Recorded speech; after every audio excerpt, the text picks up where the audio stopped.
Good morning. Welcome to Community Voice. I'm your host, Keith Parris. I want to thank everybody for joining us this morning. I get all the T's and TH's done this morning. Look at you, dude. Phone lines are open 414-444-5250, 414-444-5250. Good morning, Debo. Good morning, Carvey. Good morning, Michelle. Good morning, Keith. Keith, before you get started, man, I just want you to know how I feel about you. I get started. Michelle. Oh, she on the phone. She Never on the mind. phone. But we wanted you to know this is how we feel about you this morning. Now, you may not believe it because you probably won't believe it based on who it's coming from. I want to let you know how I feel about you this morning. Watch this. You ready? Oh, it won't do it for me. Go ahead. I don't know what's the problem. We'll figure it out. Guy. Yeah. Yeah, look at him. Yeah, he look out for his own. Anyway, phone lines open 414-444-5250. Wow, he didn't die, did he? No, they did. Who? They did memories of Dr. Fuller. Yeah, yeah. They just opened Howard Fuller Academy, the new one over on Bell Phillips. No, he was trying to do something, and he needed you to kind of co-sign on what he was looking to do. No, I didn't need her to co-sign because I know she feel the same way I do, man. I know she do. What the problem is? Hey, here's another song that I did not do last week. We were talking about songs with crying tears in the title. Mm-hmm. Crying over you. Remember that one? Yeah. Sing a little of it. Make us remember. Sing a little of it. Sing a little of it. I just did. What was that, 1940? You're not gonna sing a little of it for us, Keith? 1940. 1940. Mine. Thank you so much for bringing coffee. Michelle brings coffee. Thank you so much, Michelle. Michelle, you have not been at McDonald's, have you? Why are y'all starting this morning? No, I just because I saw coffee, and I that used to be one of our rants. Well, no, for her it was a rant because it was always the customer service was horrible. Can you turn my mic on? Oh, can I turn her mic on? Mic policy is back in effect. Back in effect. So last night at the event that I was at, Robert Piles was there, Mr. McDonald's himself, with his Gucci blazer on. And he was Gucci'd up. He stayed Gucci'd up. Talking about my Gucci, man. I'm gonna start calling him Gucci man. Is that Gucci man? Yeah, I'm just saying. He knew my Gucci is his theme music. I'm like, bro, you and this Gucci be killing me. So he just stayed Gucci'd up. And so he saw me at the event last night, and then he thank you. Come over and yeah, I got her. I got her together. No, you didn't. No. Now, y'all know he listening right now. And he called on your show one time. That's what he was telling people, that he called me and he got me together. Yeah, I was like, boy, you better go. Tell nobody you got me together. And he started, yeah. So yeah, speaking of Robert Piles, I have not. Well, no, I'll take it back. I was at McDonald's another morning when I left. I went in, got me some coffee. Really? Yeah. I like that steak bagel. Do you? Yep, I like their steak bagel because, I usually try to go get breakfast when I get off the air because I don't eat before I come in. Mm-hmm. And I start getting a headache around 9:15, 9:30. Okay. And, but you got to try to go to some of these restaurants. I'm like spending $20, $25 to eat breakfast. I was listening when you said you had gone. Where did you go? And you Maxfield's. Because Maxfield, the pecan waffle is like $12 with nothing else on the side. Just the waffle. Well, $12. Prices are too damn high. Side of bacon, like $4.95. Side of bacon. I mean, it's like 2-3 strips. No, it's not mine. It's 4 strips, okay. But it's like $5. Yeah, everything is like a la carte. Yeah. Just to be. I mean, you can't buy the little whatever. But so every now and then, like I don't feel like paying $20 for breakfast. I'll go to McDonald's and spend $12. I'm gonna get a George Webb's breakfast. Is there still George Webb's? There's one on 100. Because the one downtown is gone. Yeah, there's one over. No. This one is gone off. Well, I know one off 90. King Drive is still open, isn't it? King Drive, George. The one downtown, right? Yeah, downtown. I think that one's still open because I think it's still open because last week me and Frankie, he wanted a burger, and I said, "Where you want it from?" And because he stays in the dorms down at MATC, he was saying, "Well, what about George Webb's?" And I said, "Oh, But we ended up going someplace, and the burger wasn't that good. And yes, I'm not gonna hurt that person's business, but They hurting it if the burger's not that good. They hurting it No. themselves. It's not you. it's He just called. yeah. T-Bo's just It's no different than his line. No victims. What? Volunteers. Yeah. If you're putting out because it might have bad been product, an off day. no, It ain't no might have such been thing an as an off day. Now that's the one off thing that moment. that you cannot afford to have. It's why McDonald's is as successful as they are, because of consistency. And wherever you go in the world, that burger's gonna be the same. You know what? It's just flavoring, all of that. You can't go out and get your own bird because I own my own KFC. I'm gonna fry my bird McDonald's differently. has the ability to have that level of consistency because of how much money McDonald's got. Well, it's They also can pay a to have culture. all their systems It's also their automated. culture. You know, them employees ain't got to do nothing but push buttons and all Well, that you know, I stuff. told you I was going to go and do Pre-measured, the pre-counted, chicken mac. pre-cut. Did Yeah. you get it? No. Did you go get your 2-patty heart attack? You know, because I don't like chicken nuggets, and all it is an expanded. The only chicken nuggets I eat is from Wendy's. I don't eat nobody else's chicken nuggets. Really? Wendy's got the best chicken nuggets ever. With the best barbecue sauce, Carvey weighed in. Yeah, those are the only chicken. Everybody else chicken nuggets taste Sorry fake to about me. that. I know they slowed down for me. Shout out to the good folks there at the New Pittsburgh. That's what they go around that Gordon. Sorry about that. Sorry about that. Sorry about y'all slow down They any slowed further. down right at that corner. Or it wasn't because they was in a procession. Right. They've been waiting on that shout out. There you go. Any level of Just have to look out advertising is there. I'm good. going like, oh, let them go. Yeah, but let me shout out Michelle, I was trying. Oh, go ahead. You No, want no, to shout no. out the good folks over at the. at New Pitts Mortuary. I think that was Brother Nate Lucky. You got your pre-arrangements all ready together? He's been cremated. Oh, yeah. We've had this conversation. recall from There are yesterday. no arrangements. Michelle, I was Building trying the to. funeral pyre in the backyard right now. One of his shoe boxes, and it's a wrap. You know what? But that's so weird when you go to a memorial service Mhm. and the body is not there. It's My different. mother wasn't there. It's different. Yeah, because well, of but COVID, it's still My mother different was though, not right? there. It feels differently. I prefer it that way. Okay, I prefer it that way. I think that For me personally, like you won't be standing over me, looking at me. We ain't doing all that. Now, and I mean, some of these people, like I was thinking about Lena's mother. Mhm. Oh my God, Miss Jackie was so beautiful. Jesus Christ, she was beautiful. Keon looked amazing. Yeah. He looked like he was asleep. Yeah, I mean, so some people look great, and then there are other times you be like, Well, They- but see, it's not. Correct me if I'm wrong, Keith. To me, it comes down to who the funeral home is. 'Cause But I think some also of these folks what you die of do too. great. Yeah. True. Yeah. If it's long suffering stuff like that, that's true. But I've seen folks Yeah, that died in their sleep that when you went, they just didn't look like themselves. I remember Pastor when Pastor Wanzo at his funeral, and you hate to say because he died in his sleep. He looked good. It looked almost like he had a smile on his face. Mhm. I said, yeah, but if what he saw what you paid for that coffin, that smile would instantly come off his face. Because they laid him out in a beautiful coffin, and I know it cost some money. And I'm going, nah, I know him, Well, and they try to tell people that's why you prearrange this stuff, because if you do it in the heat of the moment, emotion takes the best of you, Mhm. and now only the best and the top of the line and the most Yeah, expensive. and some and of the those person funeral, would tell you, don't spend that money like that. some of those funeral directors will take advantage of that, knowing that you're in a very emotional. That's why they say state. take somebody with you who's not a member of the family, Mm. somebody who's not as emotionally invested Mhm. in the situation, and it is. But people, and that's the thing about our emotions. People, and we do it. We take advantage of people's emotions. Our emotions have been taken. What Big Worm say? Don't play with my emotions. Don't play with Smokey. my emotions, Smokey. Yes, sir. It trigger our instinct. Harvey said emotions triggers instincts. Some of our emotions are instinct. Fear, anger, love. No, I don't know. Love. Yeah, passionate love is.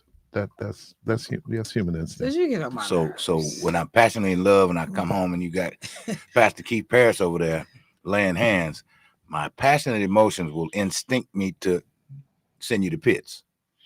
You know what? And wasn't there a whole category and not as much I'll now. give you a whole scenario. Yeah, but crimes of passion.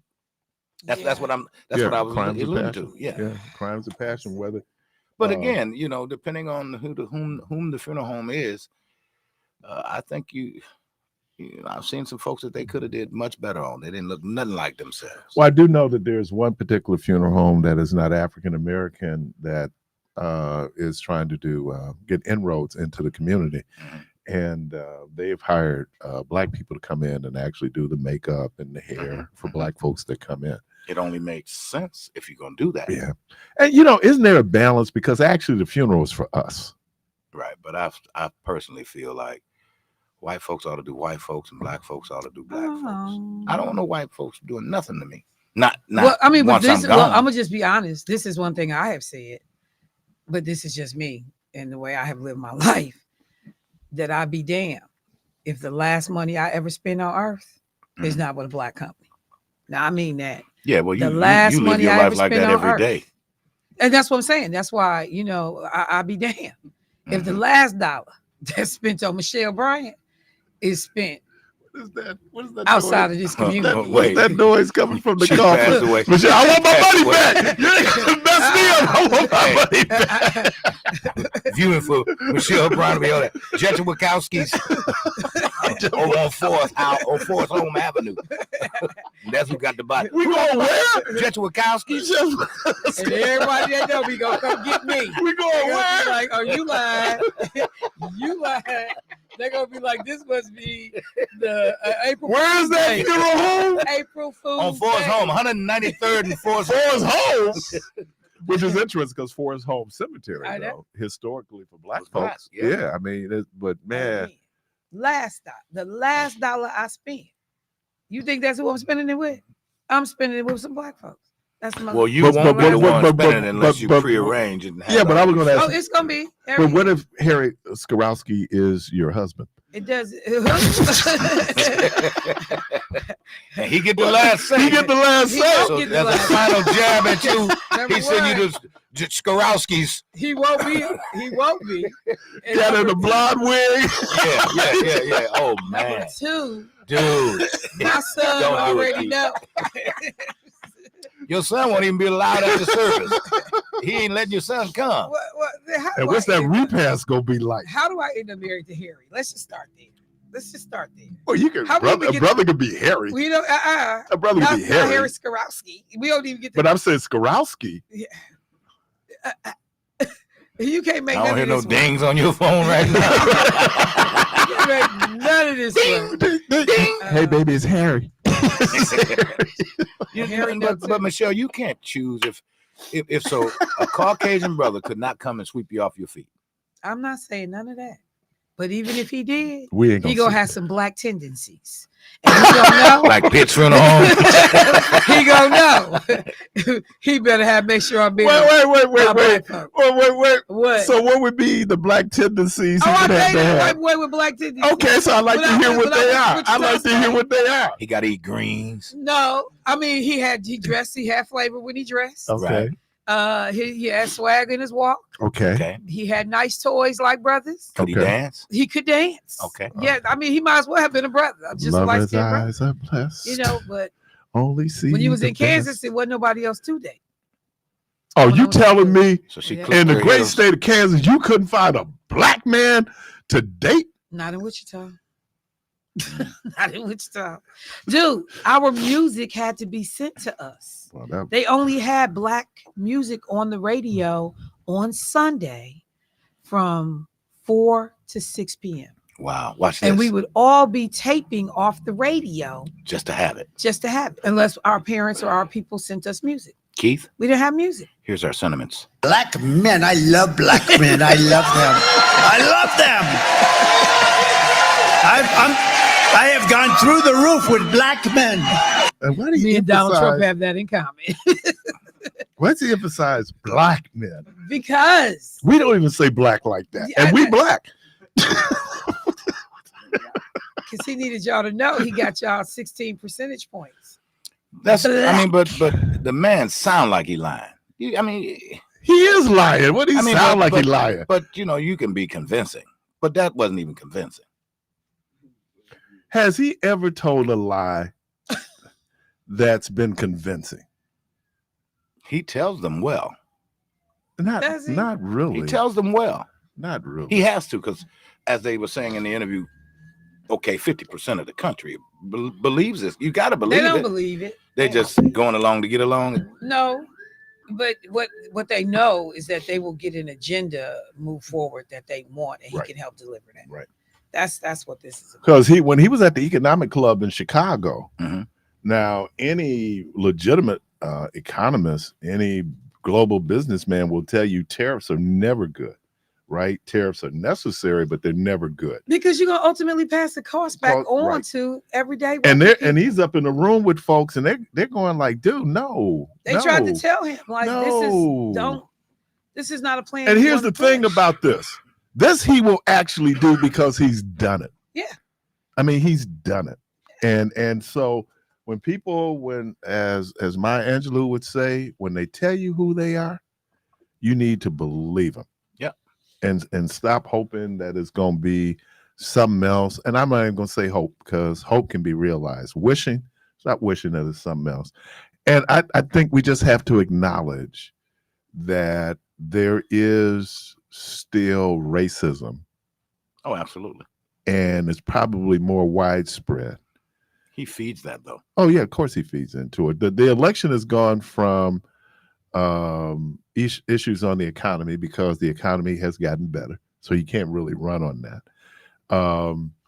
There are no other things he's trying to. He's So flip he's used flop. border. He's all of that. Oh, you call it wedge. This is a wedge issue election now. That's what it's really coming down to. I sent Michelle an article that Charles Blow did in the New York Times this morning, and it talks about why there are some black men, and again, I'm not subscribing to it, nor am I saying that I agree or that it's right, but I thought about it. Did make a great point about, so you say we're going to go in and do the child tax credit, right? Who does the child tax credit benefit? Obviously the child, but the custodial parent. Who does the custodial parent tend to be? The mother. A mother. So when you start talking about programs, just say certain federal programs or policies, they may or may not directly impact. Now, if your child is getting out of poverty, right, then you should see that as a benefit, but many people don't. So there is this idea of, because you were killing me yesterday when we were talking about Barack Obama, right? Mm-hmm. And we heard this all through the Obama administration. What has he did for black people? We heard that a lot, right? Now, a lot of that is just our lack of understanding of how federal government works. Two, you got a constitution. I mean, Fox ran with this whole initiative that Kamala Harris had now with black men, right? They ran with it. Didn't they call it pandering? They did. They called it pandering. Now, again, I'm always As opposed to responsive government. or doing what you do in any campaign. If this becomes the issue, you need to be able to pivot to that particular issue. Yeah, I heard what you said. I'm responding. Right. And I'm coming up with a plan. Right. Yeah. Because you could have just kind of said, look, I'm running for all America. Yeah. And so I cannot be particular for a particular group of people. Right. Absolutely. Hey, Good bro. morning. So, yeah. Is that Daryl Williams? Yeah, that's Daryl. You see it? Is that Daryl Williams? He dropping off stuff? What's happening, brother? Nice. I'm good, man. Long time no see. I'm doing well. That's a beautiful pen. Oh, It's man. That's Oh, you get a case for yours and that's- put ours in a brown paper bag. Oh. I'm just grateful to get one. Yeah, these are nice.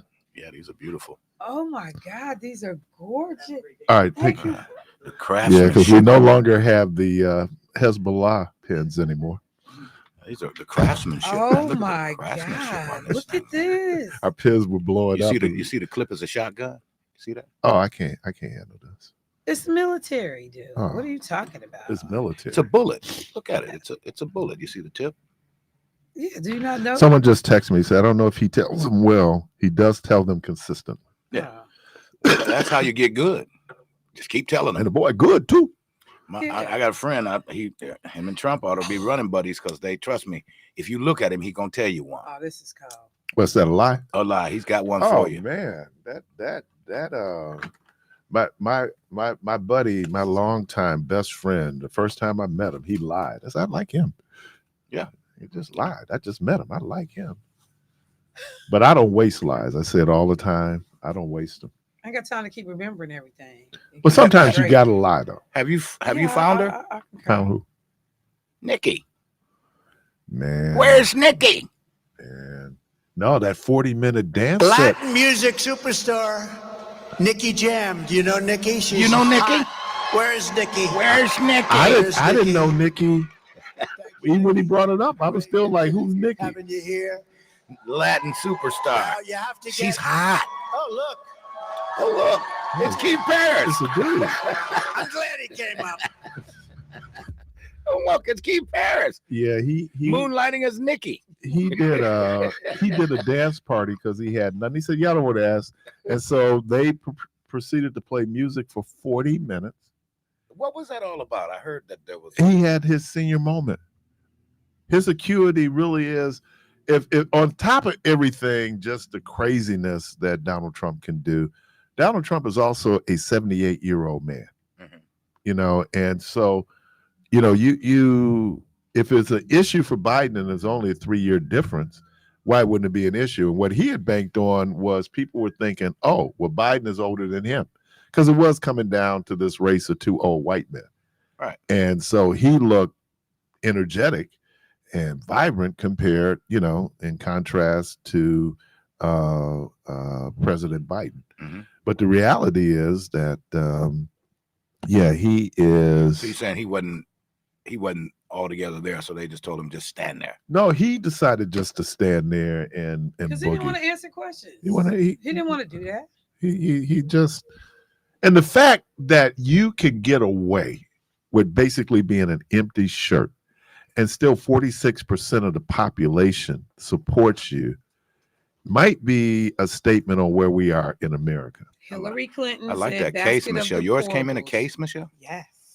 Hmm. Look at that. Hillary Clinton said basket of deplorables a long time ago. Oh, that's your shotgun case. Yeah. Bam. Talking about people in Pennsylvania, and then she walked into the same landmine Barack Obama walked in. Remember, he talked about people would retreat to beer, guns, and God. Mm-hmm. And he caught it, because people need to understand, when you look at Pennsylvania, outside of Pittsburgh, outside of Philadelphia, they call that North Alabama. Those folks are rural, not rural, but those folks are solidly Trump voters. Mm-hmm. Is it Republican or just Trump per se? Regardless to who's in the seat as a Republican? It's a red state. It's a risk. I mean, but that's what I'm saying. That doesn't make it Trump.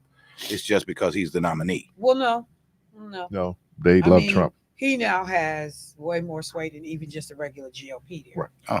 They have completely. And that's why you're seeing so many that trip, that the rally. Thank you.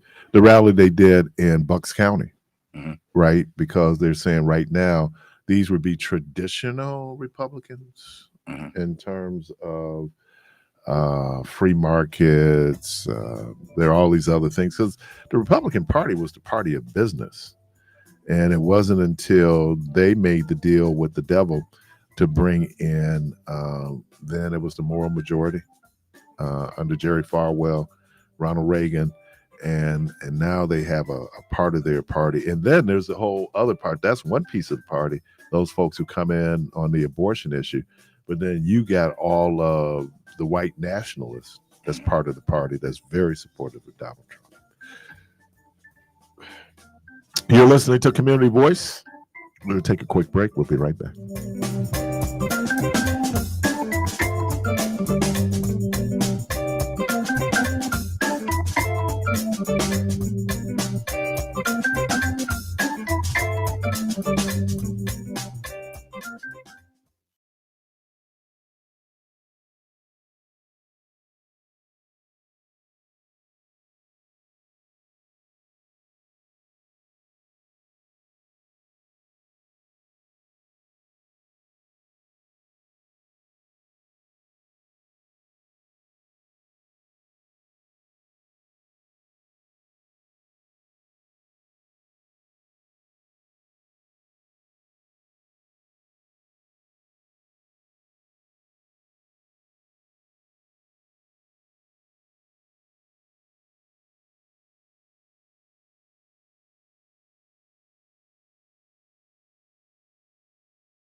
I was listening to a song, and I wondered what songs would be the most covered songs, in music.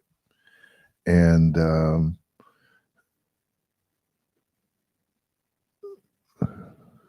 and surprisingly, number one. Wow. Okay. All right. So the most covered songs in music, according to Mental Floss, You're gonna go backwards and bring us to number one, or you're gonna give us number one? was 25 of them. So We'll start at 10, uh, 15. I don't know. start at 10. Yeah, go work backwards. The number of Beatles songs on here is incredible. Really? Yeah. Okay. So no, I'll start at 25. Okay. Number one is Silent Night. Number 25. Number 25 is Silent Night. Okay. Number 24 is White Christmas. Number 23 is The Look of Love by Dusty Springfield. Number 22, surprisingly, is Amazing Grace by John Newton. Well, that's all genres of music, so that doesn't surprise me. That would be in there. Blackbird by the Beatles. Summertime, Abby Mitchell. Over the Rainbow, Somewhere Over the Rainbow, Judy Garland. Mm-hmm. Damn, my boy made the list. Oh, God. All of Me by John Legend. He made the list. Imagine, number 16, John Lennon. I love that song. That's a great song. Cry Me a River, Julie London, number 15. House of the Rising Sun by the Animals. That's a nice one. God Only Knows, the Beach Boys. I Walk the Line, Johnny Cash. Time After Time, Cyndi Lauper. What number is that? She's number 11. Okay. And I Love Her, number 10 by the Beatles. And I Love Her. Yeah. Hallelujah by Leonard Cohen, number 9. Ain't No Sunshine, Bill Withers, number 8. Bridge Over Troubled Waters, Simon and Garfunkel, number 7. I know Aretha covered that. I got a call. Can you do some music? Just got a call. You need me to? Yeah. Geez, I don't have anything ready here. I'll do this. Okay. Hello, Pittsburgh. Are you fired up?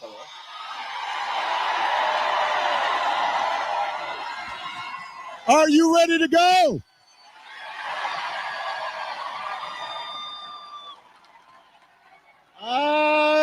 It is good. It is good to be back in Pennsylvania. It is good to be back in Pittsburgh. I love Pittsburgh. You know, I love the people of Pittsburgh. I love the food in Pittsburgh. I don't usually do this, but this is a little bit of a Yelp rating. Just had some of Pamela's pancakes. I first had those like 10, 15 years ago when I was running. And I was all like, I need some of those pancakes this time out. And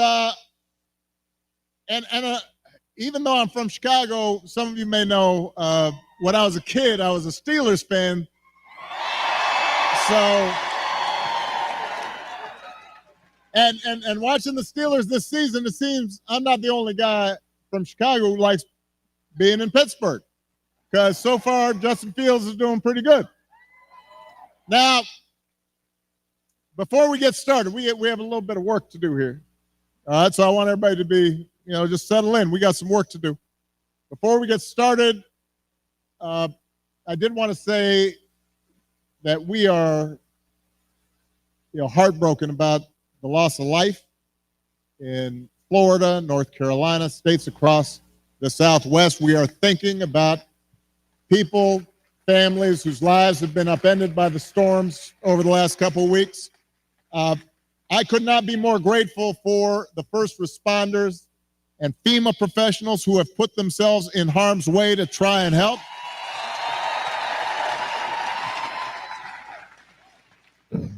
Barack Obama was a Pittsburgh Steelers fan growing up. I know he's a White Sox fan. And Well, the White you know, Sox suffered He said when this I was year. a kid, is what Okay. he said. Well, Hawaii didn't have a football team. Yeah. Not a pro team anyway. All right. So where we live off? Bridge over troubled waters. No, that's New York. My Way. I did it my way, that one. Yeah, Frank Sinatra, but Elvis Presley did it. Mhm. Eleanor Rigby, The Beatles. Mm. Who covered Billie Jean? That isn't. I didn't think anybody would have the gall to touch that. Okay, this says when Billie Jean was released in 1983, it became the first song to hit #1 on 4 pop charts simultaneously. The song is still one of MJ's most popular and most covered with at least 143 recorded versions. Wow. I've never Um, even heard another rendition of it. yeah, and you know who did it? Who? The Chipmunks. Wow. Okay, I didn't realize that. Love Me Tender. Love Me Tender. Elvis Presley. Yeah. Love Me Tender was a hit long before Elvis and songwriter Ken Darby changed the title and the lyrics. The songs became popular during the Civil War under the name Ora Lee, but it was the version that was altered in 1956 that would go on to become covered by other musicians time and time again. The range of artists who covered it, everyone from Julie Andrews to Johnny Cash to Jim Morrison. Wow. Okay. I Can't Get No Satisfaction. The Stones. This classic Rolling Stones song has been redone by a diverse array of artists, including Jimi Hendrix, Devo. Oh, I know it must be serious. Vanilla Ice.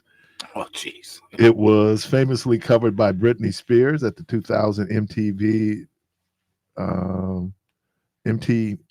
Video Music Awards before she launched into Oops, I Did It Again, which I like. Oops, I Did It Again. And number one, Yesterday by the Beatles. Yesterday has been covered more than 2,200 times. Wow. With Joan Baez, Liberace, Frank Sinatra, Elvis Presley, In Vogue, Boyz II Men, among the many, many artists to put their own spin on the song. Plus, you know, you made it as a band when even Daffy Duck gets into the action. So Daffy Duck did Yesterday. Not the Chipmunks. Not Chipmunks, they did Billie Jean. Right. So you ain't made it if the Chipmunks. Oh man, if the Chipmunks do what they do, the Chipmunks. That was interesting where they would speed up the voices of the actors in order to get that sound of Alvin and the Chipmunks. Did you watch the original cartoon? Yeah, that's Donald Duck, right? We had a dude. His name was Donald. We called him Duck. Okay. Yeah. Wonder why. What was the correlation? His name was Donald. Mm-hmm. He had web feet. He was yellow. Did he have web feet? No, they just called him Donald Duck. Well, his nickname was Duck. For all those years, we called him Duck. His real name is Donald. That works. But you know, when you're a kid, it was like when Tyrone called it and they called him Dirty Red. And at first, I thought they was talking about his complexion. No, they was talking about that dirty red shirt he was wearing. Yeah, Man, I can tell you. Bring that back up, man. Uh-huh. You know, the guy, he said it that one day. He might not want to have to relive it again. Now you didn't put it out there again, Keefe. No, I'm just saying how you can get nicknames. You know, I didn't grow up. What'd you say your nickname was once you got to college? Not in college. I didn't have a nickname. Oh, I didn't have a nickname in college, but this is what happened. My senior year, there was this white dude that would hang out with us, right?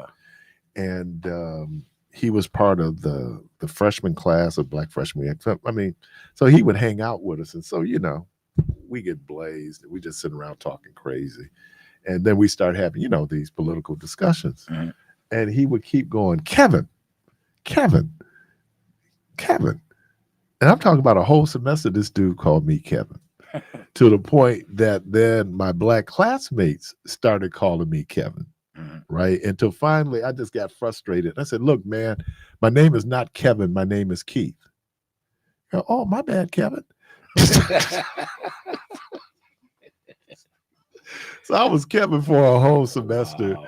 Yeah, I mean, you get people are creative though, and young people are really like when we used to sit around and cap. I mean, some of the things that we would say, man, it would just be like, You know, it's amazing. I grew up being Debo, okay, but there are those that never know that or knew that that was my last name. You know, they thought that was a nickname. I thought it was like your radio name.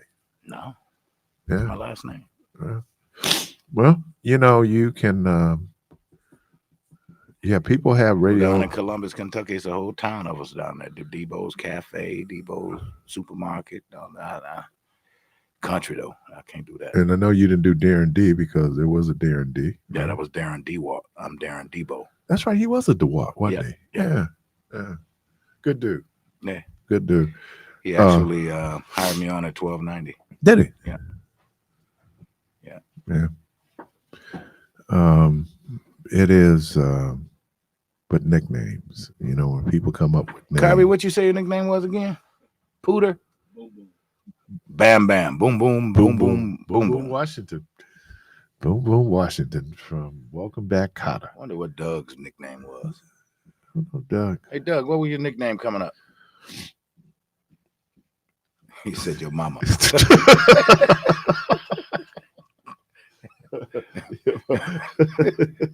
My nickname was your mama. You gotta get a new driver on that truck. Look at the top of that truck. Yeah. Yeah, he went up under something. He didn't Well, have some clearance bridge you for. wasn't supposed to go up on. Yeah, better know your height, your clearance. Yeah. Your mama though. Wait a minute. Oh, Your I thought you was mama. going to say something about my mama. You talking about, yeah, your mama though. Your mama though. Oh God. People talk about your mama. God, you get to talk about people's mamas. And if they really knew your mama, Yeah. that'd be getting close to home, man. Yeah. Now it was really interesting because one of the things in your mama capping was we always would try to infer to the promiscuousness of your mama. Of your mama. Of your mama. Yeah. Yeah. Like there's a gentleman, I won't call his name, but I'm talking about just really grilling, cooking, and I say marinade, and boom, he immediately goes crazy. Yeah, you trigger something. Yeah. You trigger something. Because I'm like, he told me, yeah, my mama, she marinated me. Man, I'd like to try your mama's marinade. And he went off, man. I mean, I'd like to try her marinade, So I'm calling no names, but, Say, man, when people talk about your mama. if you call his name, I'll whistle. Talk about your mama, man, and it'd be just like real talk, man. It'd be like, yeah, your mama. It'd be like your mama, and then it'd be like, I don't know if we could be talking about people's mamas because there was a lot of homes with different daddies. There was a lot of hoes with different what? Different homes. Oh, homes. Keep. You gotta be careful now. Look, Pronunciate. It's not 10 o'clock yet.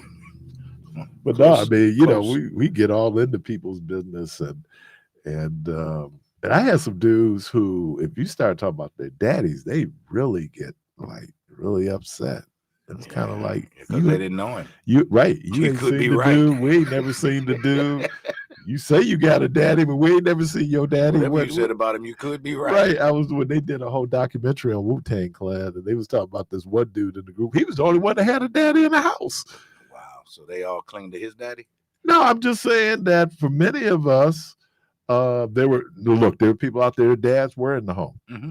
But for many of us, dad wasn't in the home. Absolutely. And so I mean, you just kind of you go out and go like, oh man, well, he got a dad. Now, a friend of mine, his mother and father, they whenever, like, but he would want to go somewhere or whatever, because we were best friends. His mom and dad would always say, come here. They own the corner store. So he was a good find, a good friend to have. So like if he was going shopping, she'd say, you got some money? No, I ain't got nothing. She'd give me some money too. She said, don't y'all go out there stealing or nothing. Now y'all going on out there. That's neighborhood parenting right there. Right. They made sure that we were good. So there were those in every neighborhood there. If there wasn't, I wish that it had been in your neighborhood because I had it in mine. Oh, we had it to the point where Yeah.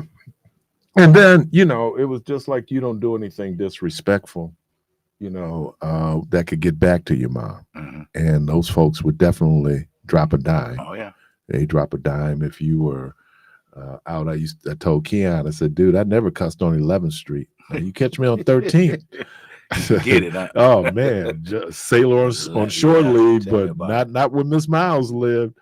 It was like when I got to junior high school. It was amazing because there were things there that was going on in the world. So when I got to junior high school, I started hearing like kids really, really cussing.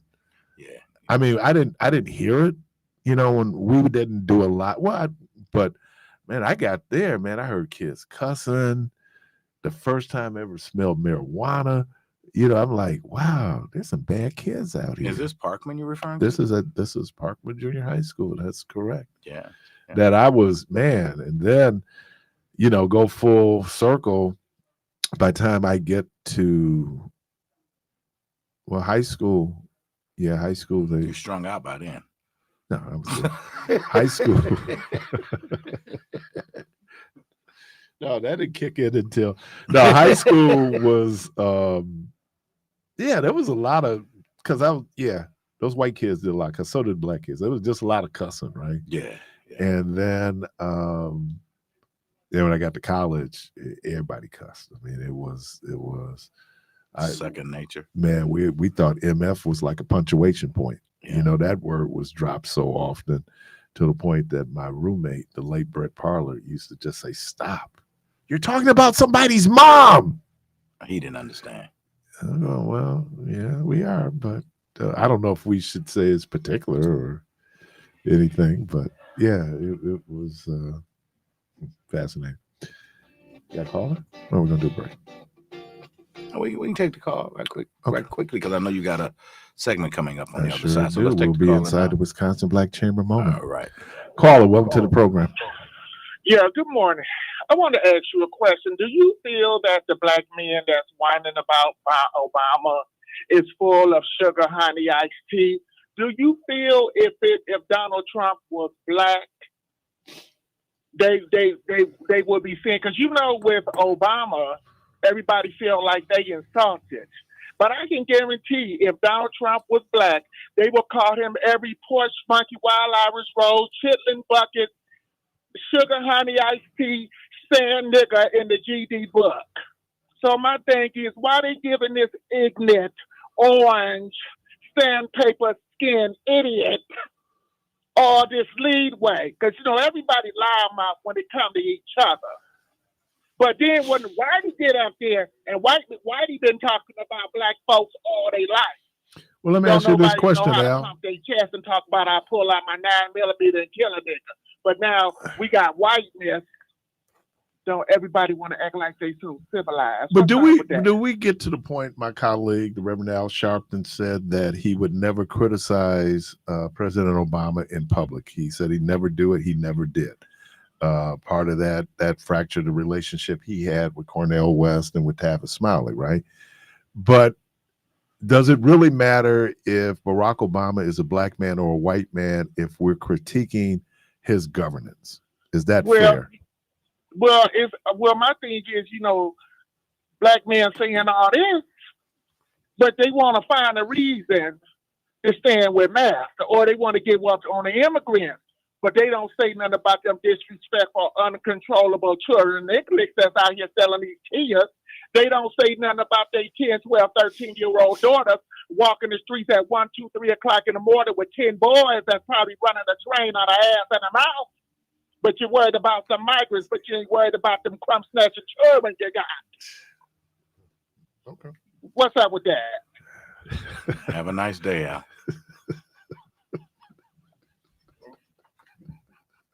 I don't know where to go behind Al. Yes, I do. Yes, I do, Keith. I know where to go. Let's take. Whew.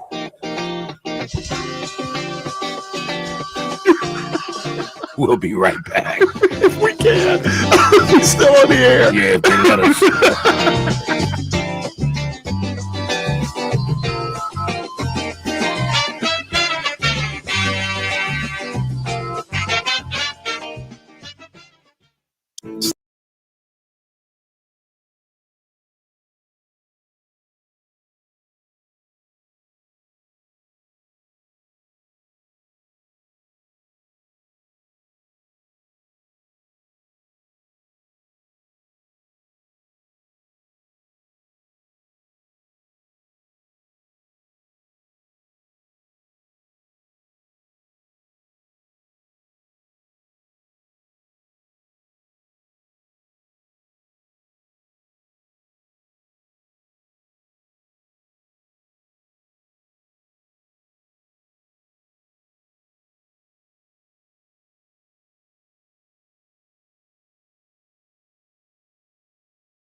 There's always a song, isn't there?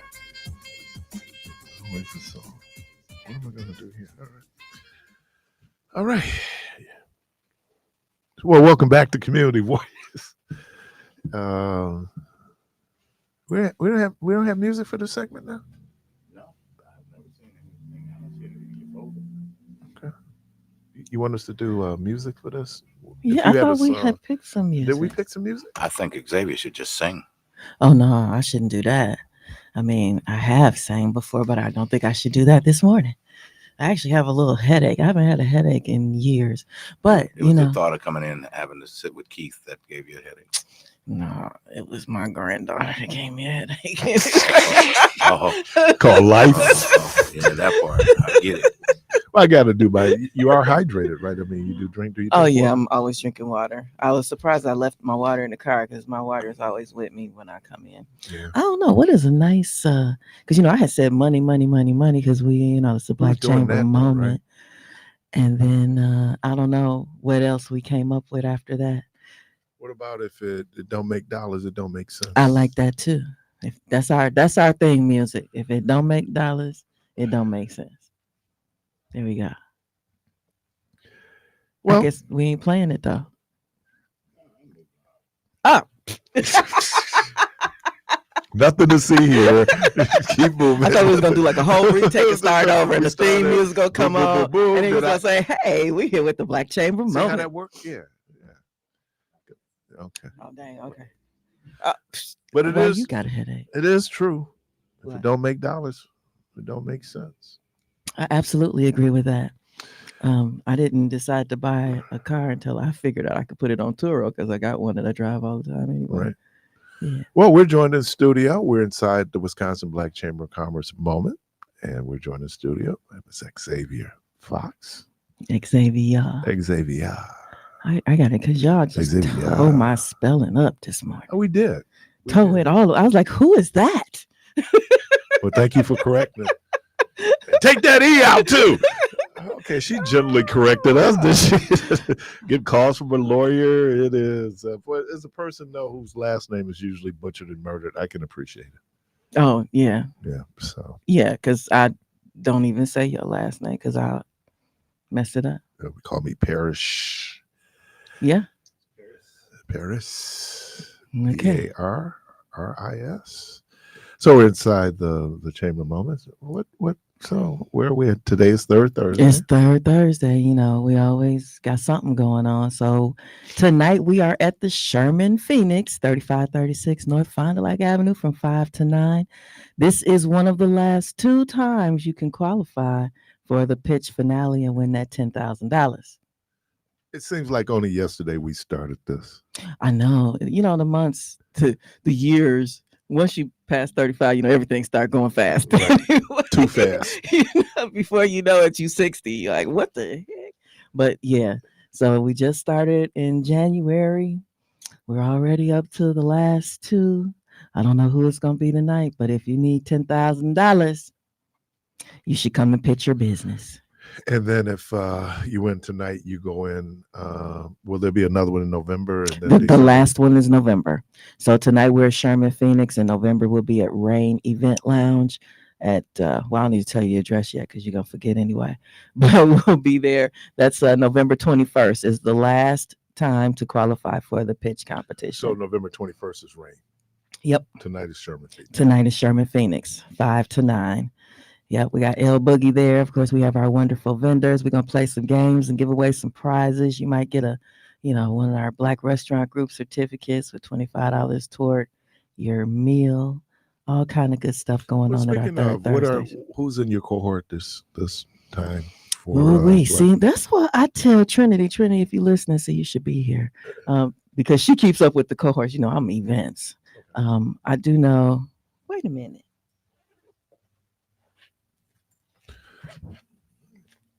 I am resourceful. You are. Let's see. So we have Perkins Boys on the Grill. Brothers Backyard Barbecue, Delicious Bites, Tropic MKE, whose name I believe has been changed to, oh, I can't remember. She just did the bar rescue thing. Okay.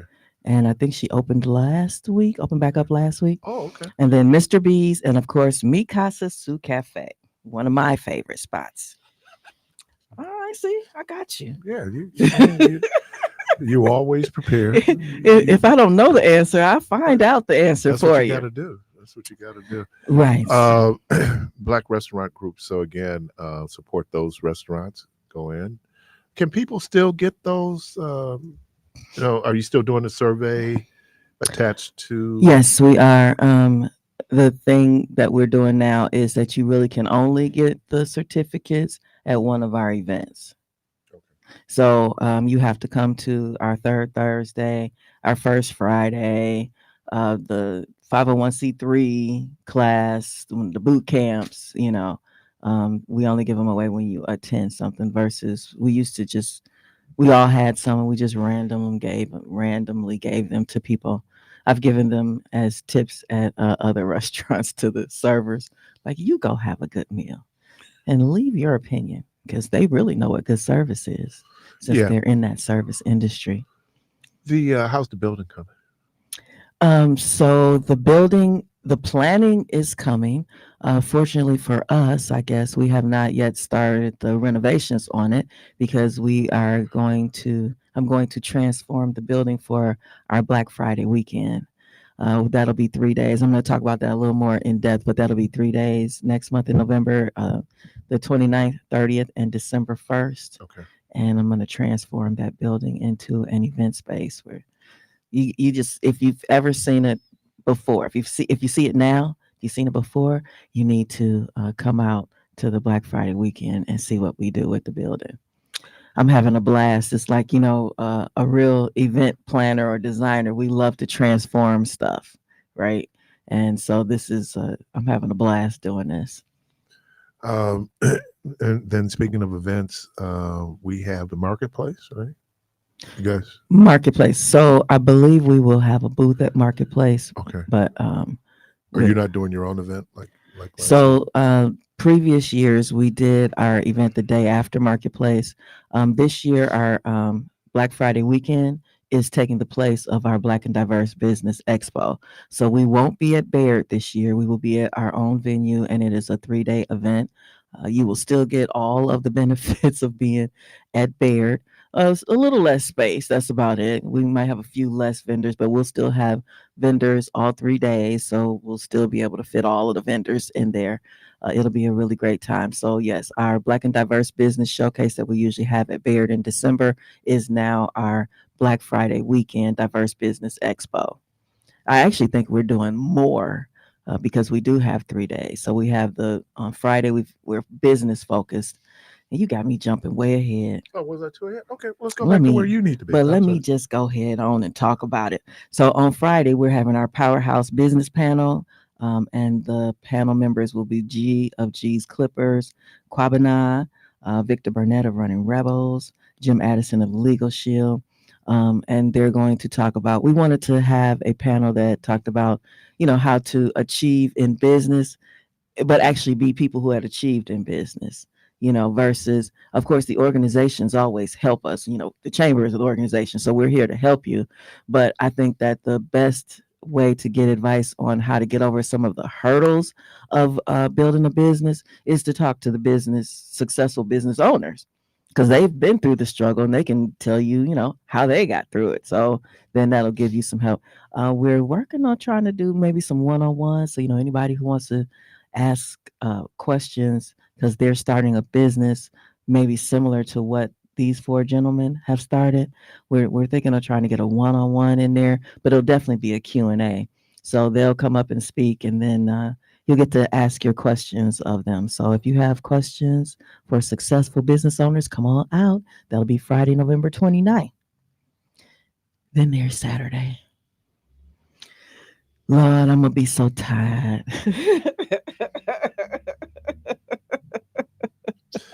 I need your help. Then there's Saturday. We have a music fest on Saturday. Okay. So we're highlighting the music industry here in Milwaukee. We're gonna kick it off with a little Tobias, and I'm gonna mess up his last name. If you know how to pronounce it, tell me. Tobias Canyon. Canyon. How you spell it? Cainion. Kanya? Who? Kenya? Kenya? It's NIA, right? No, it's CAINION. ION.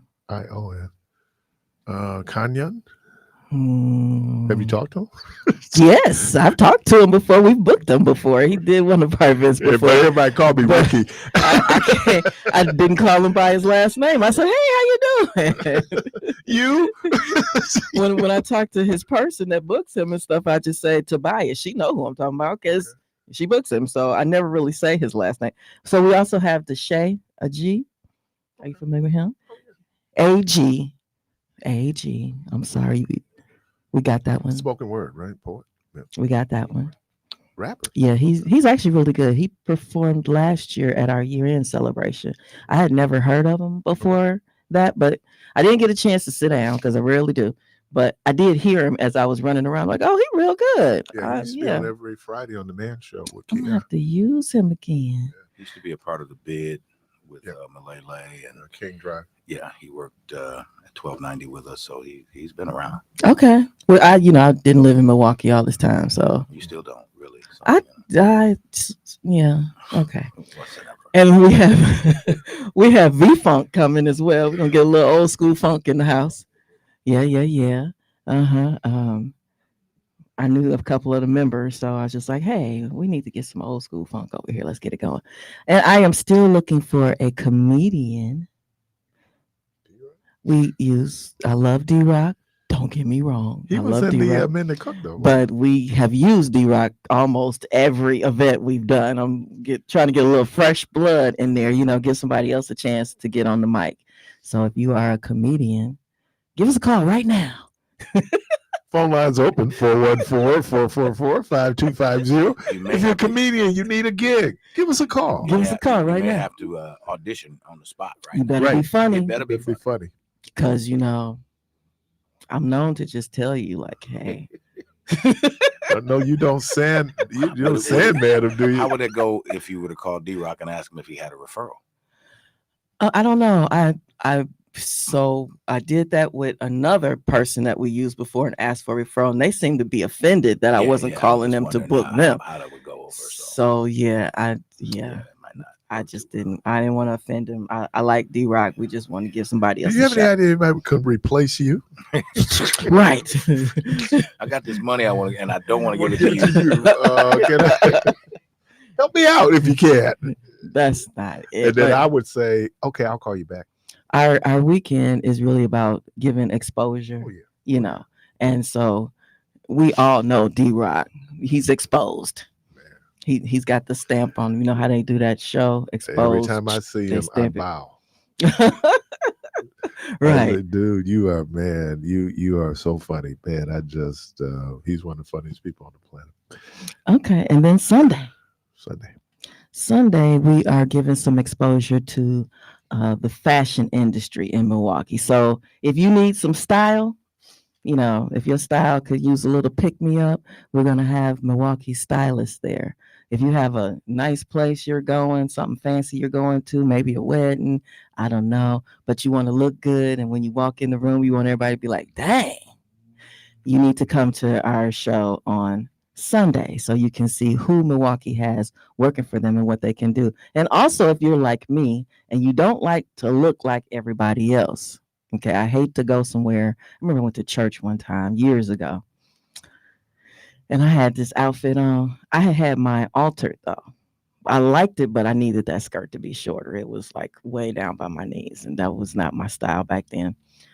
And Of course, you wouldn't want that going to church. Right. Listen, I was the chairman of the event. So they all knew my style. Back then, Christian Faith wasn't Church of God in Christ. So I think it was. He we just could- didn't use it. we could wear what we wanted to. Right, This was right, in right. 1999, Right. 2000. I know I'm dating myself, but this is a long time ago. Anyway, so I had my skirt shortened, but I went to church and there was somebody with my exact same outfit on, except she had the long skirt, right? I hate when that happens. I hate when that happens, but I'm glad my skirt was But you know, my mama used to say that wasn't the only one they made. right. That's what they say. And in Milwaukee, that's And you real know, it's true. crazy because I like to believe that I just have my own unique personal style. And so Okay. then I'll go out and look for something and it's sold out. Because I'm thinking, like, you weren't the only one that thought that was fly, right? But it's going to wear differently on everybody. Well, I'm talking about, like, you know, shoes is my thing, right? And Yeah. then you go I out love and you shoes, go too. like, oh, okay, so everybody liked that shoe. Not everybody, but enough people like the shoe that. But yeah, it's hard to go in and just be original just because. So we got the answer to that. So we are having a designer show as well. So if you don't want to look like everybody else, or you want something designed specifically for you, like if you just had a specific thing, we're going to have the designers out there as well, so that they can show you what they're working with, and you know who you can call. And all of the people that are participating in the event will also have a table, so you can go and talk to these people after they get off stage. So yes, that is our Black Friday weekend. And of course, DJ L Boogie will be there. We will have comedian Chastity Washington there. So see, we got a comedian that day. I'm just working on I'm Saturday. assuming Sunday she's clean. I don't know if she's clean. I don't require anybody to be clean, but you know, it's gonna be business. And then we have our after parties. Oh, okay. Somebody's texting. All right. So yeah. We have our after parties. On Friday, we have an after party, and it's going to be Christopher's Project, and they're doing a tribute to Frankie Beverly. On Saturday, our after party will be Poetry Unplugged with Kwabena. And on Sunday, our after party will be Christopher's Project again, and they are going to do an all-star tribute. So it is a Black Friday weekend full of fun. And of course, I know that they have the Black Friday. There's something going on at the Baird Center, the Black Friday something or other. Okay. Yeah. And so, but there's another organization doing that. But you know, we're actually, you know how we do, we promote everybody's stuff. So I know that there's something going on at the Baird, the Black Friday All Black Affair. I think that's Okay. what it's called. Okay. Yeah. So they'll be over there. They start after we end. So I wonder if people still going to do white parties now, Mm. based on Wow. the connotation that those parties. But then it's wintertime too, so I would think the All Black Affair would be. Yeah. You know what? So my friends who come to my birthday getaways, there's always one day out of the weekend where I require them to wear one of my favorite colors, right? They can't wear no black. They can wear white, but they have to do like mustard, pink, or orange. Those are my favorite colors. And it makes for beautiful pictures, especially as my birthday is in August. So it's summertime, you know, so it's really pretty and bright, makes beautiful pictures. But I hate when I have to wear a certain color we got to all wear white. I'm not going to wear all black. I did for, what was that we all went to? Did we all go there? The black and white. I think it was the black and white. Black and white ball. ball. Yeah. Yeah. I tried That's to do interesting that. that your colors are mustard, pink, and orange. Why? Because I got on green today. No. I just think it's because I'm trying to figure out what my what would be my favorite color. I don't know. I like pink. You do? I like pink. Yeah, I like pink. I know.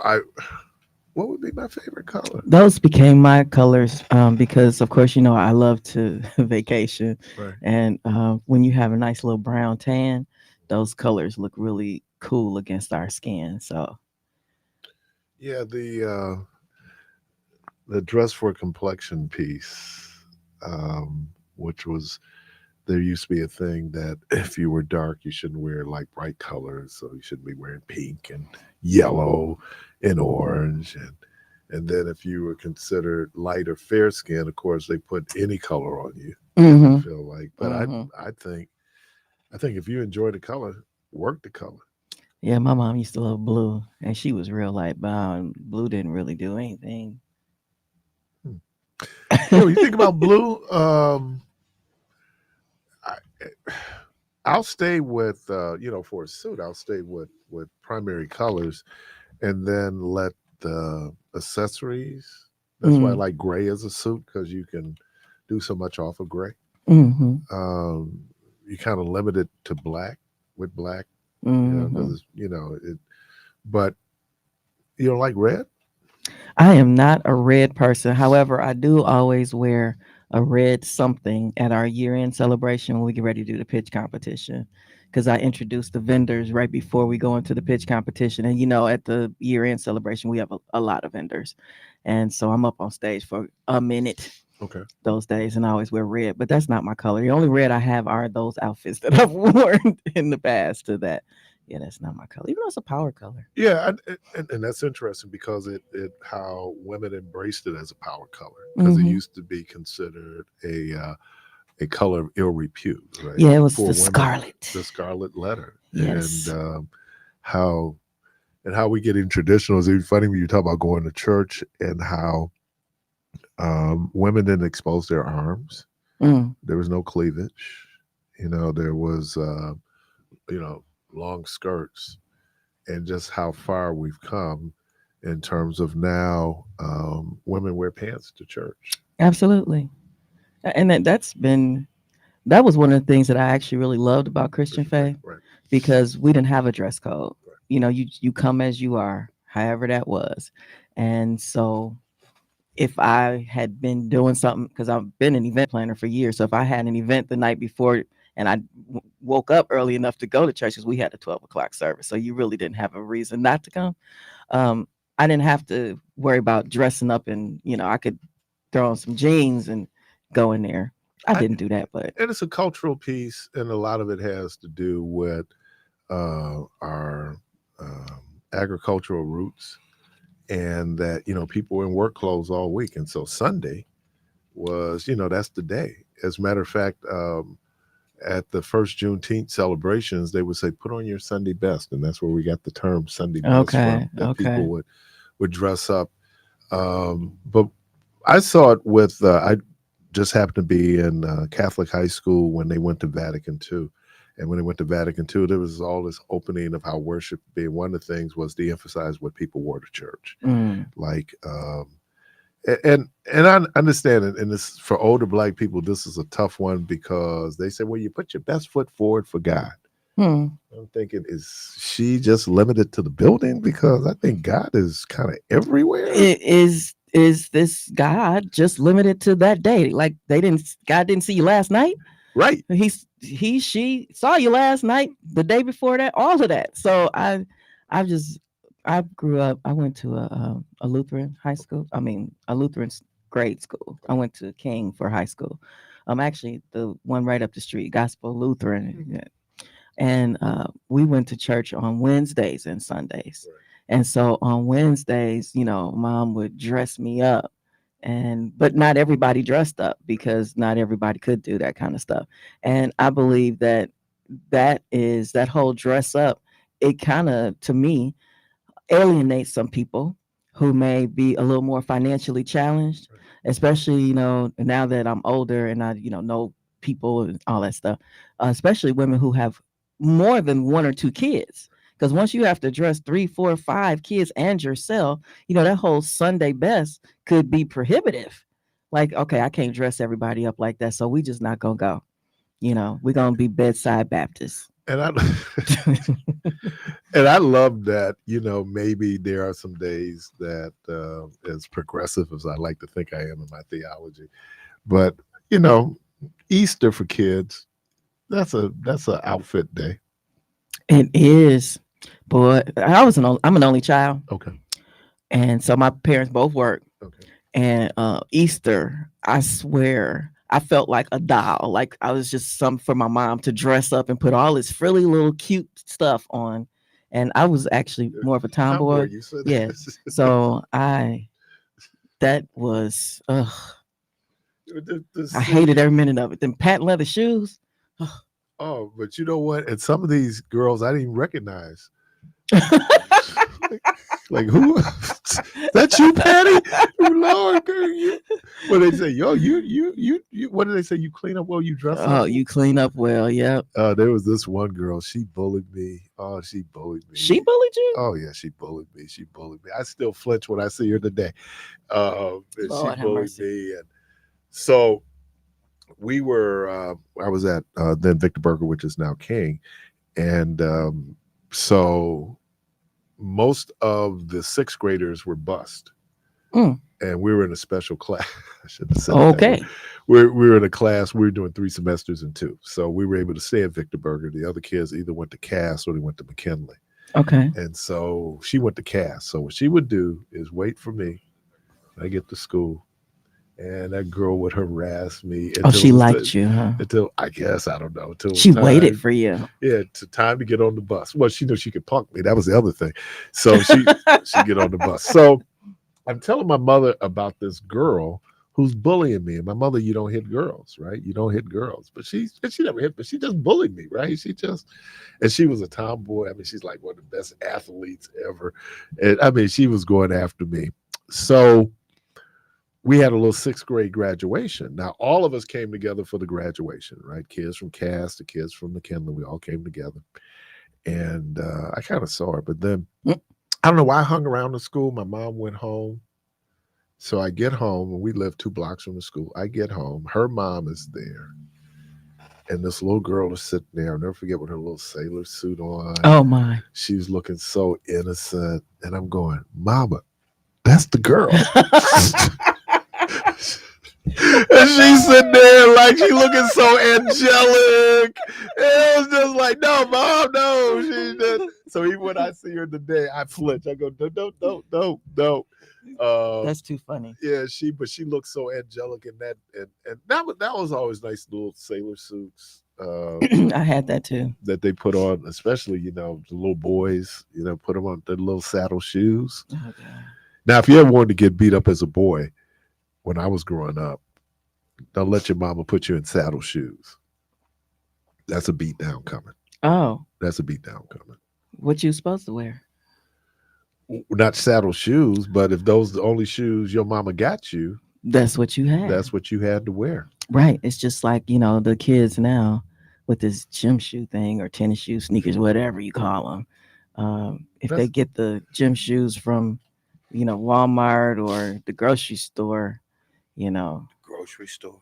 Whatever. Who wants gym shoes from the grocery store? Hey, I'm just saying, but back in the day, some of us didn't know what a box looked like. You just For sure. People just bought what they bought. Right. The whole name brand gym shoe thing, I don't think was like the big deal until I remember when Nike came out. Well, Converse was a big deal for us in terms of being able to get them, but we wasn't getting them. That Martin Lawrence bit he does on how his mama bought him Hikeys.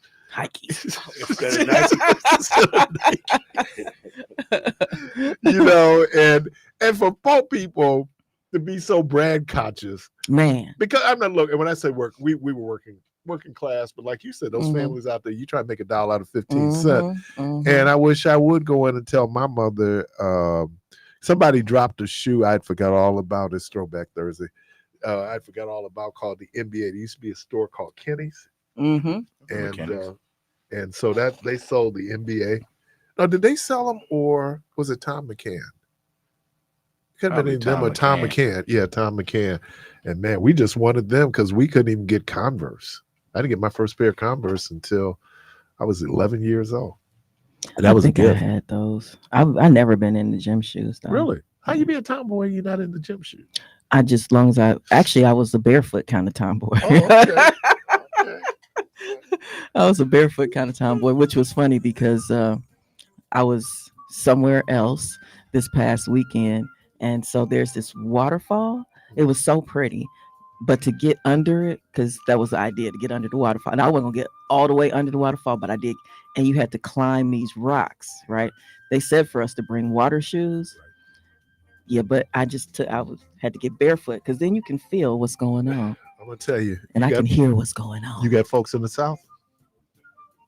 If I do, I don't really know them that much. Well, I can tell you when I would go down and visit my cousins in Tennessee, and they running barefoot on those rocks, Mm. and I had those tender northern feet. Oh Lord. Mhm.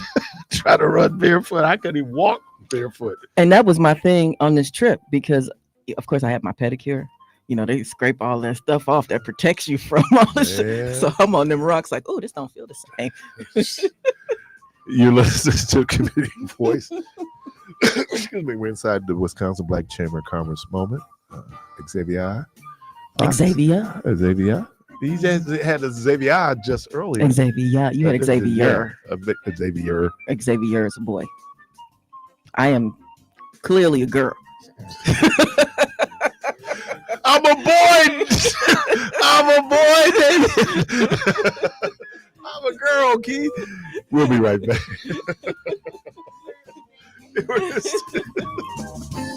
Rueben.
Quiet storm music, right? Here we go. It's the quiet storm. There's the quiet storm. Oh man. So you just said something during our little conversation that I'd like to let's have just a little quick before Ruben come in here with all of the political stuff. Okay, this whole what you bring to the table conversation in a relationship. So do you ask women what they bring to the table? I wouldn't ask that question in so many words. Well, I mean, you married now, but you know. Well, but I'm even when but you looking at some demographics. Okay. I mean, you looking at some. So attributes. here's what I want to ask you. What do you expect the woman to say? Because I've had men ask me what I bring to the table, and I'm like, what do you mean? And they can never really verbalize what answer are you looking for, because that is a person is so vast. I bring so many things. So are you looking for me to tell you about my finances on the first or second date? Because that ain't really none of your business. I ain't asked you nothing. I ain't asked you for nothing. I don't never ask nobody for nothing. I ain't asked you for nothing. So what are you asking me when you ask about what I bring to the table? He got his hand up.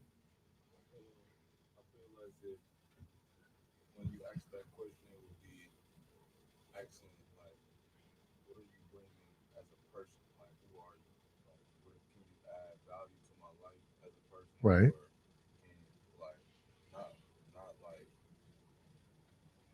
Not external things like money or cars or stuff like that. Like I'm saying, like how can you add value to my life? Okay, so then if this is a first date and we don't know each other, okay, but there are men who ask that on the first date because that's like the trend to ask what you bring to the table. So the thing about that is if we on a first or second date and you ask me that question, I have no clue where to start. You know, what do I bring to the table? And if you're talking about to add to who you are, if I don't know who you are, how do I know what I bring that's going to add to you? So should people be bringing stuff to the table? Like what stuff? Stuff. Everybody should bring something to the table, but I think that you learn that more by interacting with them, because if you ask me a question, so my dad used to always tell me that people use words to lie, because they do, right? And so you can ask me what I bring to the table. I'll be like, you know what? I got this, that, the other. I can add this, that, and the other. And and I know you know this as well, some people are delusional about what they bring to the table, especially when it comes to what they can add to your life, because they think that they are all of this when they really are not that. But if you talked about building a life, let's just say you're talking about at some point, and you're right, first couple of dates, that probably wouldn't be. And look, we hide a whole lot of stuff, right? Mm-hmm. But if you don't think if people don't think a credit rating matters, it matters in a relationship. It matters if you pay your bills or not. So you want me to give you my credit score on the first or second date? No. No, and I'm just saying at some point you go, yes. You go, Can I get that social security number? Like I said, the value, like all that stuff ties into one thing. Are you responsible? Are you respectful? Are you caring? Are you loving? Like all of it ties into one thing. So do you need to ask that question, or do you need to observe that person, especially if you're not going to ask it on the first or second date? So that what do you bring to the table? When are you asking that question? When would I ask that question? Uh-huh. I feel some that I need is absent. Okay. That's what I would ask. Okay. So you ask that as an exit question, because that would be my exit question. Like, okay, this ain't happening. So what do you think you really bring to the table? That's an exit question for you. That's an interest question for a lot. Here's what we do. We will go in and this is, and you paint a picture yourself. There's nothing close to who you exactly. I'm loving and caring, attentive. I cook, I clean, all of this stuff. And then you get with her, and the cooking is what's that thing that you stick in the microwave? Yeah. One of them things or whatever, or everything come out of a bag and go into the oven. That's not actually cooking. And I've been in some houses and cleaning is. So can I ask the question? Hey, Ruben. Let's figure out how we can turn that into making some money. That's what I like. That's what I want you to be. if you have a business mind and some motivation, that's what I want to talk about. How can we join together and make some money? That sounds But- transactional to me, though. What, making money together? No, with you saying that that's one of those things that you're looking at, and I'm Absolutely. not saying that And it that's a should be. negative. I'm just It saying that absolutely it would. is. It should be. Because if you have knowledge in real estate or building a business, and I'm on board and we can make money together, we can both grow, work as partners. We, even if the relationship end, if we making good money, we Yeah, can still make yeah. good money together. You know, That's where's your productive. head at? Other than that, You know, it's because like a if waste I'm on of this time. and I'm on the mission, I want to go into real estate, or I'm an entrepreneur. You don't need me wasting my time sitting here at the table with you when all you want to do is that. Hey, so what are your aspirations? What are your dreams? What do you think about business? You Well, we know, want to talk about that too, but Right, but once I'm we just get done saying- with that, I'm what just we saying gonna that, do no, after that, right? That's on the first date. But what I'm saying is that, and then let's try to get it back to what you guys do, because you do work with family-owned businesses, right, where the family's there. Emilio, the family part of the relationship is important because, again, all of it, listen, all of this is about access to capital. So when you are in the process of putting things in place so that you can access the capital that you need to grow your business, sometimes if you don't have the right family members or a family understanding, your children don't understand why you're changing your spending habits. Your spouse doesn't understand why you want to change your spending habits, right? And do something different, because I tell people all the time, I said, after you go to this boot camp, you're going to go home and try to explain the changes that you need to make to your family. And many of your family members are not going to understand because they're not here. They're not getting the full context of why having good credit or having good spending habits and how your family life, day-to-day family life, fits into everything else. And it's part of the conversation. And especially with dating, if you are trying to get with a person and they got bad credit and they are a consumer. So there's two kind of mindsets in my mind. There's a consumer and there's an investor. And if you are an investor and you hook up with a consumer, that is a mix from hell.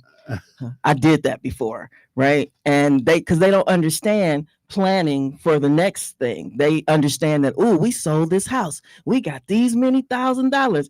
I can go on a shopping spree. And those clothes don't have any value. When my dad died and I was cleaning out all the stuff, my parents had so many clothes. They still got clothes. My dad been gone since 2020. It's still clothes in the house. Mom been in nurse home since 2019. I've had the house cleaned out 3 times, but it's still clothes in there. They have absolutely no value. I give them away. I've been giving them away. So do you think it's a question, and kind of gets us back to business? You hear this term deferred gratification. Are you willing then to understand? And I think we call it sacrificing. Mm-hmm. Parents will make that. My mother always wanted a fur coat. My mother didn't get a fur coat until we were good and grown, right? Because she was taking care of family. Take care of family. That was how she deferred her gratification. I think it's the same thing, even in business. But when people start talking about your credit score, you go, that might not be. Now look, the business I'm in, if I'm coming to you and I got kids, right? That means I have a financial obligation. I'm not gonna date you. Yeah, and well, you know what? And I can appreciate it, because at some point, if we get together, that's a liability that's coming in. I'm talking about a financial liability that's coming into the family, and time. right? But I'm saying, but when you look at your bottom line, so because they asked the question, well, do women pay? Like if I married Xaivier, would that mean she had paid my child support? No, but in a way she is, because that's money coming out of the household, right? Yeah. It's part of that. And then Wisconsin being a community property state means that 50% ownership of liability, 50% ownership of assets. So it is not a surprise that the average credit score for a person of color is 580. Really? The average. Dang. If you aggregate all the credit scores together, and I mean around the country, the average score is 580. Really? So we we have been. That's why I say we've been systematically positioned at the lowest level of a real life monopoly game, and we're trying to play the game without the money. So access to capital. And I know a lot of times I sound like a broken record when I'm talking to people, and I'm always talking about access to capital. Our community is totally undercapitalized. Right. And part of our access to capital Mhm. has everything to do with those credit scores Yes. that we're getting. Like, for example, now they just made a change now, and I don't know if it's been codified in the law that medical bills Right. will no longer count against your unpaid medical bills will no longer count against your credit score. Right. But we have men who pay child support, and if they're on a lien, it's counting against Really? their credit. Right. So they're already starting behind the eight because they're thinking at this point, for whatever reasons, they're not paying. And if in this immediate moment, okay, yeah. But then you grow up Mhm. and now you want to do things like finance a car, right? You can't even talk about buying a house if you talk about what 560 was the number you gave? 580. 580. That's ridiculous. Right. But no, but when you look at how I saw it with my buddies, I never did it, but when I was in college, your junior year, senior year, they're sending you credit card applications. Yep. You know, I mean, and my buddy, everyone they sent him, he got a gas card, he had a Discover card. We go out, well, 2 years later, not to even mention he has his student loans, Mm-hmm. right? So my mother used to say that, she said, as Black people, we start off from behind. And then we're trying to play catch up. I'm talking about our credit scores and those other financial situations we find ourselves in. And she's right.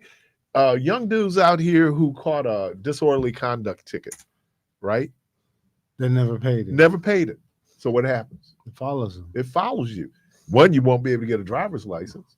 And two, if it's at a certain point, they can report it as an uncollected debt, which now goes to your credit score.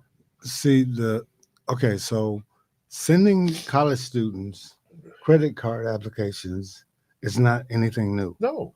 But again, many college students who are on their parents' credit, who will carry their parents' credit because they were what's the word? They were on their parents' credit, and there's a word for it. Dependent? Dependents? No, there's another word for it. Authorized users? Authorized users. Thank you. So they've been authorized users on their parents' credit for Never. years. Yeah. I'm not talking about my parents. They're yours. But I can say with mine, Yeah. My mother had American Express. And the reason why I have American Express is because my mom put me down as a secondary card As an holder. authorized user. And then I pay my balance at American Express. You pay it on time. Yeah. And it helped my credit Mhm. rating. I mean, there was some If you other have things. responsible kids, that's a great thing to do. But not all of us have responsible kids. Right. Right. Well, so a lot of times when you're talking to people, when you learn that, let me say this, there is no tougher place in the world to grow a Black business than in a Black community. No tougher place in the world, in America. So if you're in America and you're growing a Black business in a Black community, there is no tougher place because of all the different behaviors that you have to deal with from person to person, right? Everything from trying to hire a group of people, and everybody that you hire got different issues for getting to work on time. Oh, Lord. 64% of our unbanked are in our community. Of the unbanked are in our community. Meaning people who don't have a bank account? Correct. Okay. Right? Wow. 64%. Another 47% are underbanked, right? Meaning That you can send them a cash app, but don't try to send them anything to like they don't have bank. a real bank, but they Right. got like Cash App or something Yeah. like that. That Venmo. Yeah, they're stuff. using stuff like that. Yeah. Because you can get, so when you and then if you are an employer and you're trying to hire people and you're trying to pay them, Now you got to have all these different ways of trying to pay people. Some people want a check. Some people want you to pay them in cash. Some people say, "Can you cash app it to me?" Some people say, right, Zell all, me. right, all these different methods of payment. Most business say either direct deposit or you get a check, one or two. Either gonna mail your check or you're gonna get direct deposited. They don't go through all of this stuff that we have to go through when growing businesses in our community. And so under, trying to understand that and be reasonable in your expectation as a business owner is kind of tough sometimes. I bet. And And then your cost goes up in terms of insurance and other things if you're operating in certain neighborhoods, right? yeah, Mm. of course, they say credit is not based on uh, religion or skin color or where you live, but actually it is because they do want to know what zip code you live in, Mhm. right? Why do they want to know that? So there are a lot of things. I was just at the governor's conference, economic development conference, and looking at how the government how the state sees AI and what's going on in AI, and a lot of the companies that are doing AI or are using AI or inventing stuff related to AI.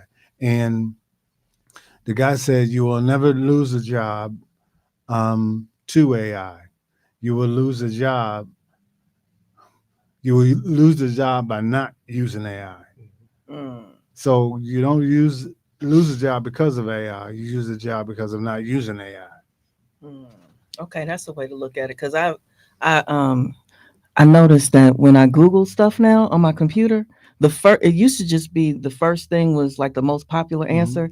Now my first thing is the AI answer, and it actually is actually helpful, but I'm a little skeptical of AI Well, still. well, the overall concept was two things. One, it was efficiency.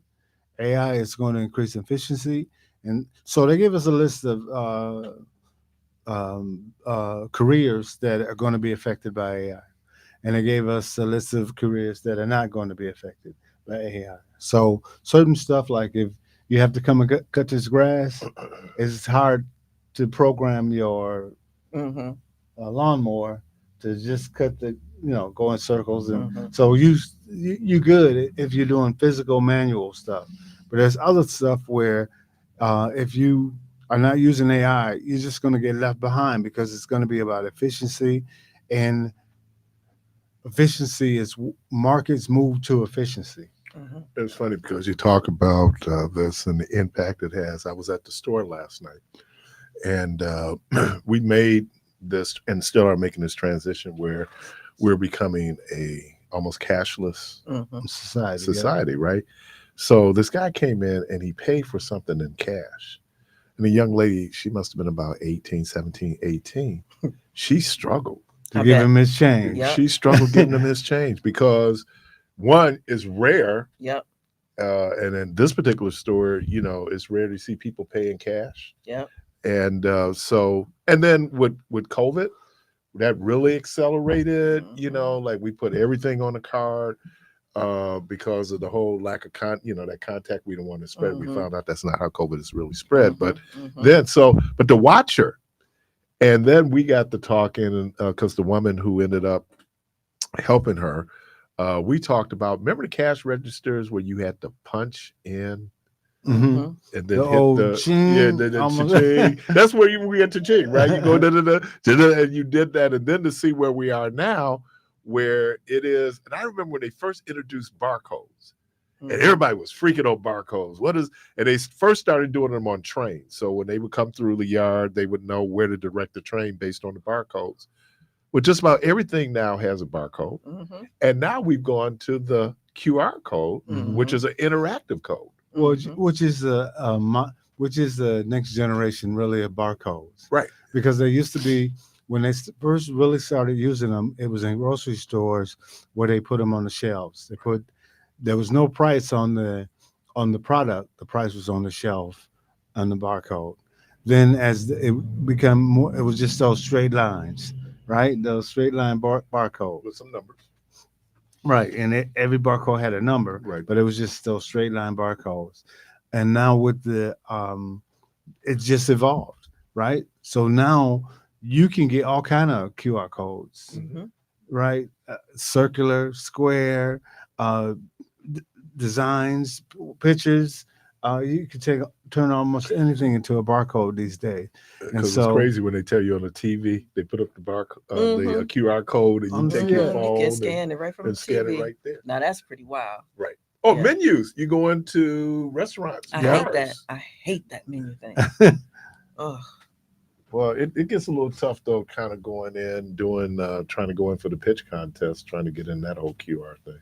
For me, anyway. Well, I never have to scan the barcode for the pitch competition. So, but we'll keep that in And mind. I see everybody over there, they do it like this, and I would wait a minute, hold on, wait a minute, Yeah, I and hate then we'd that have moved thing. on to the next person, right? Because your phone is so little, and then you're trying to look at all of that stuff. That's No, just it's too much. just you I got to hate go that. in and register. Oh, you registered through that? Yeah, don't you? There's a QR code? registration you have to do in order to use that particular QR code for your. well, for that for that particular, so when we do the pitch competition, everybody scans it. It takes you to the jot form for the particular competition, and then it tells you to pick from whichever contestant. So there, soon as we get our 5 contestants, they put those names in, Okay. right? And so after they pitch, and you scan the QR code, then those 5 contestants come up, and you pick which one you want to win. So they don't have to register to use it, or they do? No, normally you don't Okay. have to register to use it. Okay. Normally it just pops You must right be up. doing it I'm wrong. doing it wrong. I've never, because I can't vote anyway, so I've never really scanned the QR code to see where it went. But I was like, we got folks registered for something. No, Yeah. I think it's something in terms of being able to go in with the. You have to.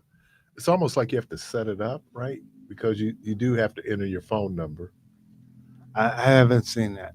We I'm can't not vote, sure. so Yeah, we don't. I don't get to vote. So I we know should it, probably it check just that. no, I just got complicated for me. But then I do have my struggles when it comes to certain new technology. So Okay. that's not on you all. That's just on the person who doesn't know what he's doing.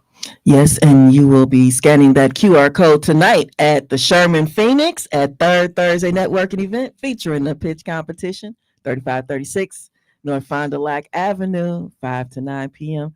We got Lily Bells out there. We're going to have some good food. You ever had her food, Lily Bells? Yeah, she got some good food up in there. So you got to come check her out. She'll be out there in the parking lot. And all of our other wonderful vendors, some of the vendors from the Sherman Phoenix are staying open a little later. So if you have some of your favorite people at the Sherman Phoenix, you can come check them out a little later today. We'll be there from 5 to 9 p.m. It's the Wisconsin Black Chamber of Commerce. Ruben? I don't have nothing to say. I'll be there.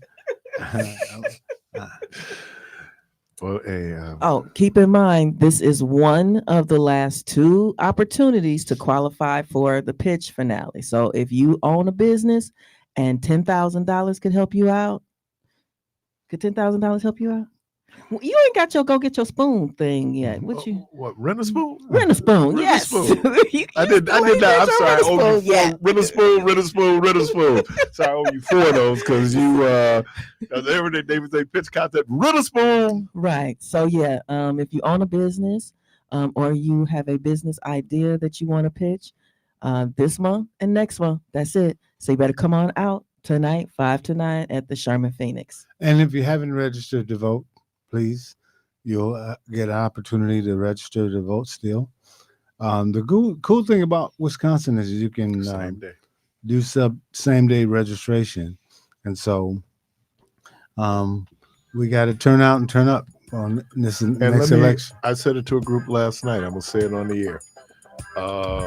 Some of the most important black votes in the country are right here in Wisconsin. And I said there's a difference in you voting as a black person in Wisconsin as opposed to voting as a black person in California or in Illinois, because they're gonna go blue.